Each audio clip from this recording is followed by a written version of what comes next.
Hello and welcome to another episode of the Strettycast, a bonus episode this week with Brian Murphy, chairman of the West Limerick Manchester United Supporters Club, who set off on his travels to Bermago under pretty, well, not so pretty circumstances.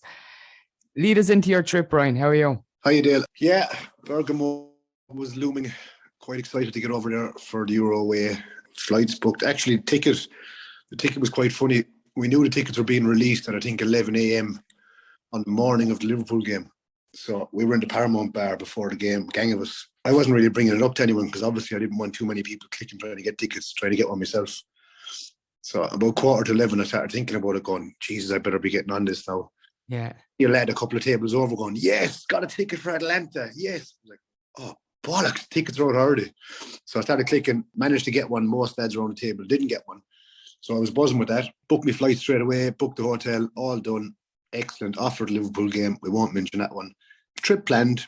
Great form. Looking forward to it. When you were booking that, something I heard there in the past week, that Ryanair has a hub there. So it must have been pretty easy to get that direct flight and costly. It wasn't too bad, was it? No, it couldn't have been easier. I mean, literally popped onto the Ryanair app, booked my flight Dublin to Bergamo, which is the home of Atlanta, direct. Simple. Could not be easier. Flying out at 6:20 in the morning, be there at 10 a.m. local time. Beautiful day ahead of sightseeing and spending a bit of time with the lads, have a few pints, get the beers in, pre-match warm-up, the typical usual crack you get at. Really looking forward to it. So the booking the flight was easy, but getting onto the flight wasn't so much. Tell us about that. Yeah, so being from West Limerick, I'm about 2.5, maybe 2 hours, 45 minutes away from Dublin Airport. Typically, most of the flights we get for games, for some reason, they're always at 6:20 in the morning, which is kind of unsociable considering you have to be there an hour or two beforehand and you've got to leave to take the journey into account. So usually there's a few of us going, but usually we kick off around 1 o'clock in the morning-ish. So as you can imagine, getting a bit of sleep beforehand is vital because you're not going to get a whole lot of sleep once you get on your travels, once you get over to Manchester or Bergamo. Taking into account as well, you had been working that evening beforehand. Yeah, I'd worked late. I'd worked from about 7:30 that morning, about 8:15 that morning, and I got home about 7 o'clock that evening. So I'd done a good 12-hour shift, nice hard day's work. I was kind of toying with going to sleep for a few hours early, which I'm not really good at, or staying up and just going straight. So unfortunately, my little fella was sick. So the wife took him upstairs to bed. That was our room gone. The spare room was in use that night because we had visitors. So I said, right, I'll go to the couch and I'll watch a bit of Netflix and be grand. So I get up there around 12:30, 12:15, go for a shower, grab the bag, out the door, gone. That didn't quite happen. No, so stage one, we got on the couch, throw on Netflix, happy days on my phone, messing about on Twitter or whatever else. Then I fell asleep. Then I woke up about 4:20 in the morning. I knew the second I woke up, I said, oh, shit. There's no way I'm after waking in time for this. Looked at the phone, 4:20. I said, oh, my heart sank. Popped upstairs to herself, and I was like, I'm after missing my flight. And she just looked and she said, oh, you absolute dickhead. So I kind of resigned. Immediately I resigned to the fact I'm not making this one. It's in Italy. There's no going to work. Like if it was Manchester, it'd be grand. You could fly somewhere relatively easy and just pop up to Manchester. But I was thinking Italy. I haven't been to Italy before. There's no way this is going to work out. So depression set in. Walked downstairs, made a cuppa, sat on the couch, feeling very sorry for myself. And then I just thought, maybe the way. Let's have a little quick check on Skyscanner and see can we find a route. And you got one. You got one in the end. Now, it came with lots of hustle and bustle because you had to spend Tuesday not sightseeing or drinking with your pals, but on a train through Italy. Yeah, so I looked at trying to get to Bergamo. That was out of the question. There's not a whole pile of flights from Ireland to Italy daily. So I knew I was in trouble some bit. And usually last minute flights, you're going to get fleeced. It's going to cost you an absolute fortune. And I had kind of said to myself before I started looking, if this is going to be outrageous money, just give up, just forget about it.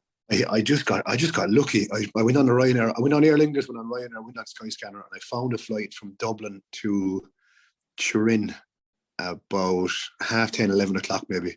So that gave me enough time to get ready here, hop in the van, drive up to Dublin Airport, have enough time to get to the airport and get checked in. So I said, right, no idea, of course, obviously, on the geography of Italy, where Turin is. Yeah. It could have been north, south, God knows. Started popping into Google Maps, seeing how long would it take to drive here. That was out of the question. How long would it take to get there? Don't have a credit card anyway, so I wasn't going to be driving. Couldn't hire a car. So I went off on my little military precision booking planning of how do you get to Turin, from Turin to Bergamo in time to collect my ticket at the United Ticket Point, which closed at 7 p.m. local time for a 9 p.m. kickoff. So yeah, I started planning trains and taxis and a bus and bits and pieces, and off I went on my own, which was a nice, lonely, boring trip. Credit to you, because you would have learned a lot from that trip, especially going to a country you said you've never been to before, and then having to navigate your way around the country over a missed flight. You know, you really put the miles in. Tell me, the night before you left for the game, there was reports from La Gazzetta dello Sport in Italy that there was some United fans injured after a clash in town. The ultras were making their noise heard. What were they like when you were there? It was funny because even when I booked the flights and I booked the trip to this game, I was chatting to a friend of mine. A friend of mine is for his own sins, he's a Chelsea fan, but he's been home and away and all over Europe with Chelsea. And when I said I was going to the Atalanta game, he instantly was like, "Are you sure?" I was like, "Well, why not?" He was like, "No, they're lunatics, them lads. Them Atalanta boys, they're well known for being proper hardcore ultras." So that kind of put the nerves on me straight away. In some respect, I was thinking, Jesus, maybe these boys are bad bastards, all right. So I started doing a little bit of research into them, and by all accounts, they seem to be fairly boisterous and fairly clientele. The night before, I saw on Twitter that they came into a bar to attack the United fans. If you looked at it face value, a gang of them came with hoods up. Came as far as much, really. They walked up as far as the door. I was talking to a few lads that were there since. They walked up as far as the door of the bar. They pretended to bust in. They threw a glass or a bottle or something. They actually injured an Italian lady who ended up going out the door with them to go to hospital.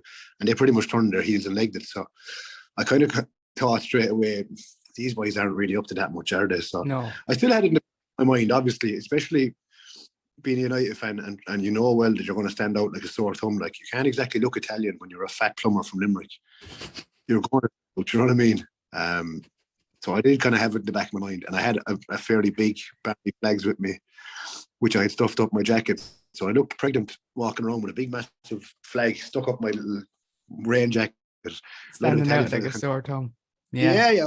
A lot of Italian fellas casing me out like I'm the first ever pregnant man to walk around the place and trying to get down for a picture and things without getting battered for.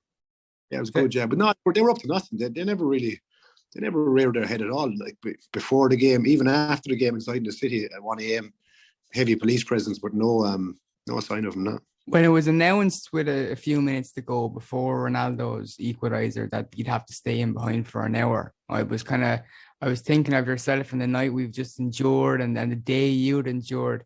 Did the end of the game, did it mean something a bit more than that you could stay around for the last hour and have a laugh? There was a reason to, sing a song or two. To be honest, no one really heard it when it came off the tannoy, how long it was going to be. There was a bit of confusion because one lad was saying, did he just say an hour and 45? Did he say an hour and a half? Did they say? No one knew how long it was going to be exactly. And we were obviously fairly pissed off with the result and the performance at the time. So it was a bit of a kick into the teeth thinking, Jesus Christ almighty, I'm going to have to stand here after travelling half of Italy for an hour and a half, depressed after getting beat by a bunch of Atalantans. Like, what is this all about? This is shite. Next thing, Greenwood popped a little ball up, teed up Mr. Ronaldo, and he pulled one out of the bag, and the place just went insane. It was absolute scenes. Did you see? I want to get your opinion on Paul Scholes' reaction to the goal. Did you think that was odd? I got a bit of slack on Twitter for calling it out as being a bit strange. I know some people might argue that this game ultimately paper over cracks. We're going to see the same old ding dong again. But like, to celebrate a goal like that, fucking why not? You must be miserable not to. If you're a United fan and you don't lose your shit when you score an injury time goal, regardless if it's Cristiano Ronaldo, Paul Pogba, or Axel Tuanzebe, it doesn't matter who scores it, who it's, what game it's in. If you score an equaliser in injury, it's always a little bit special. You're after rescuing it, you're after pulling it out of the bag. You might have played shit for 90 minutes, but you've rescued it. Yeah. I haven't seen Scholes' reaction to it, because to be honest with you, Paul Scholes was a mute for his entire career. And then he came out of football and decided he found a voice and wanted to be the most miserable bastard that ever grew two legs. I have no idea what's wrong with him. He's just so It's horrendous. a good point, though, because you'd never hear from him when he was a player. Never. Now he's going around slating United left, right, and centre. I mean, Jesus, Paul, relax, man. You're supposed to be a Red. Give us a bit of credit now and again. There's no point in going into the team week in, week out. We get enough of that of our own fans, and we give it to the crowd ourselves. I mean, we don't need one of United's poster boys through the years to be on BT Sport shelling into Ole Gunnar Solskjaer and giving fucking yards out about everyone. Man, give us a break. Like, Jesus, Graham, that's his role. Just on this, because it's a question I wanted to ask.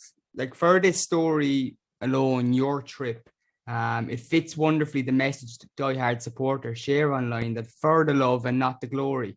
What do you say to those that don't get it, or those that have been sitting behind on social media in recent weeks and abusing respected members of fan media in order to kind of twist their slant? Like, I've seen Andy Mitten doing his job as a journalist, and you've got these people who have never been anywhere near Old Trafford on social media criticizing him, calling them all sorts. Not loads, but there has been a few masses of it, and it's just ridiculous, really. Gary Neville, by the way, was another one people are trying to put words into his mouth as well. Yeah, I actually did notice that one. It makes me smirk a bit, because, to be honest with you, I don't really keep track of a lot of the fan media outlets. United We Stand definitely is one for over the years I've listened to probably every podcast they come out. Every game, after the game, I look forward to listening to the boys on United We Stand.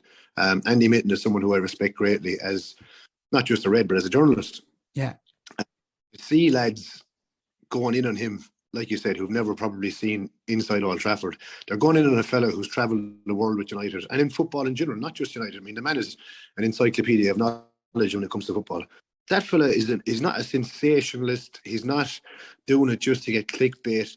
Look at his content. I mean, even writing for the likes of The Athletic and that, his content is top quality, and it's always it's balanced, and it's good, and it's interesting, and it's factual based. And he gives his own opinion and stuff, but he doesn't shove it down your throat. It's enjoyable content. It's content for normal folk.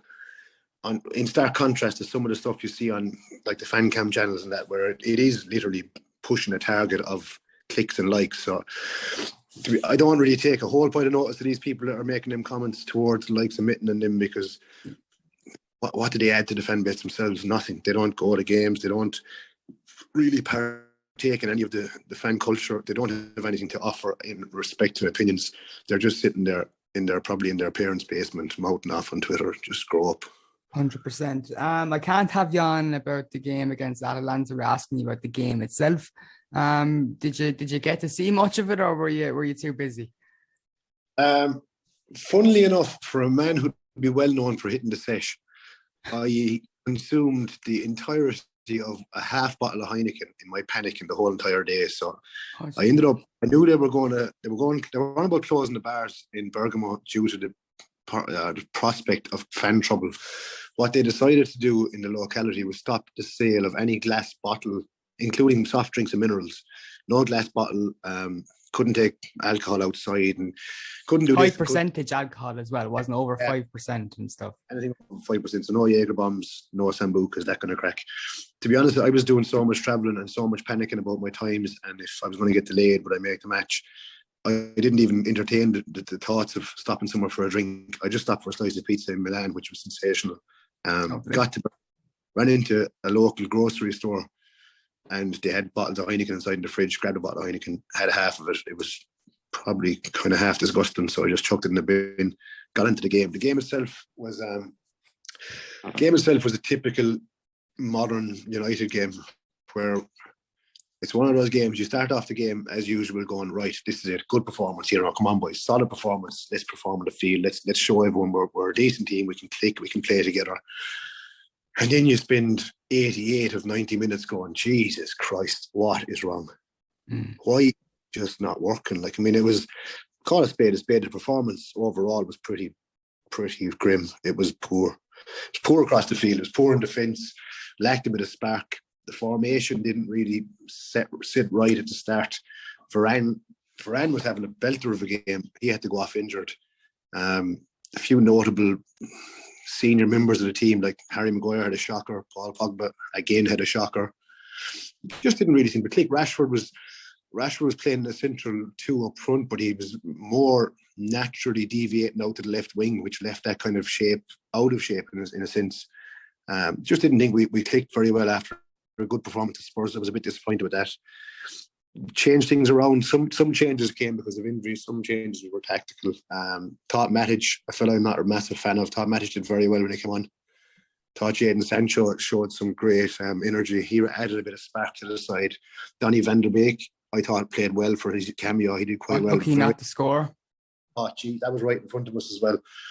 There was a massive breathe in moment where everyone was like, oh my God, has he done it? And your man pulled off a cracking save in fairness to him. We had moments in the game with some decent spells, but we just don't seem to click. It's one of those weird things. If all you can get that side to click and get them to play football and a bit of cohesion amongst them, they'll do damage. But it's just not seeming to click at the moment.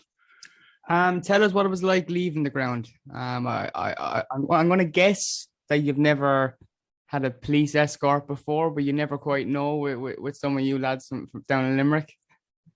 I had a police escort when I was 5 years of age. Was my first one, would you believe? First police escort was across the centre of London when I ended up spending 6 months in Great Ormond Street Hospital with meningitis as a child. Yeah, that was my first police. Yeah. Other than that, the only other police escorts I've had since, I might have been in trouble or I've been in a place I shouldn't have been. But the one after the game, it was grand. Yeah, we got kept in, so spent an hour and a half talking shite to a lot of different lads from all over. Spoke to a few lads from France who had travelled down through Switzerland for the game. They were good lads. A few Swiss, good lot of Manx, a lot of Irish lads. Just a final point then before we wrap it up, Brian. Will Ollie's job feel untenable if Manchester United lose the derby on Saturday? It's a very good question because it's not easy to answer. You need to predict what the board and United want to do going forward. If you ask me to leave in Old Trafford after the Liverpool game, what's the situation with Ollie? I probably would have said I don't think any Man United manager, given what's gone before him, would survive that game. Yeah. I didn't think he'd survive. In the knee-jerk heat of the moment, I thought he was in serious trouble. I thought it was game over.